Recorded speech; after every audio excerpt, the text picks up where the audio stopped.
All right, where do we start? With a list of addresses, They're all supposedly farms. we set off to find them. Right up here on the right. First to Lehigh. And a wheat farm? No one's home, and clearly there is no farm here. At the stop sign, turn right onto Lee Road. Next, we try melon farmers in San Carlos Park, of all places. This is a neighborhood, not a farm.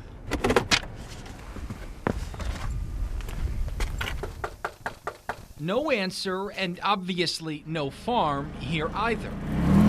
Now we head south to a corn farm in Naples, which, you guessed it, It's clearly just an apartment complex. Right here. is not actually a farm. So what do all these farms have in common other than not actually existing? Each of them received thousands of dollars in PPP loans, your taxpayer money. That even includes a fake apple orchard in this community in Cape Coral. You hear of an orchard in Cape Coral and you think what? Yeah, it's bizarre. FGCU finance professor Tom Smythe. And you don't grow apples on the southwest Florida coast. This all started weeks before, after we spotted an article by nonprofit ProPublica, which found hundreds of fake farms had gotten pandemic loans across the U.S. We wanted to find out if there were any here, so we scoured databases and PPP loan data from the Small Business Administration, eventually whittling it down to 5 suspicious farms. Each were sole proprietorships, each used the same lender, each got the same amount or close to it, and each were approved for a loan in the exact same week. Most importantly, we couldn't find Florida business records for any of them. And actually visiting the addresses confirmed it. The farms aren't real. I think criminals are, whether we like it or not, are really smart people. But who are the criminals? Each of the fake farms are named after a real person living at that address. Just trying to get in touch with them. But once we finally did get in touch, they were all stunned, saying they had no idea about the loans. The suspicion, scammers are behind this. These people that are doing this are probably the people that did the scams on Pick Your Topic 2 or 3 years ago.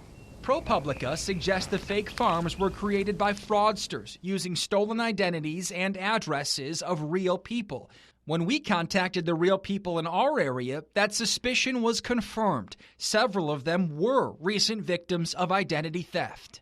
It's just a new spin on an old crime. With any new government program, there's always criminals looking to cash in on the program. We gave our findings to Lauren Kozinski, a special agent with the IRS. She couldn't talk specifics, but says the IRS is investigating crime with the loan programs daily. We are aware of this fraud. We are aware of stolen identities being used to perpetrate this fraud.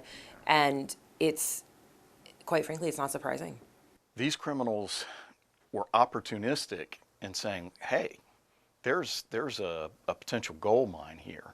And Smythe says the loan programs were vulnerable, especially at the beginning of the pandemic. The government created them quickly on purpose, accepting some risk to get money out fast to struggling businesses. But ProPublica, for their part, also places some of the blame on the company that originated the loans for the fake farms. Cabbage, it's called. Not a traditional bank, but an online lender that's been accused of not having the proper checks in place while processing the loans. The fintech lending process is built exclusively off of technology. So unless the technology is robust enough to pick up on things like a business in Southwest Florida that's an apple orchard, it's going to fly under the radar.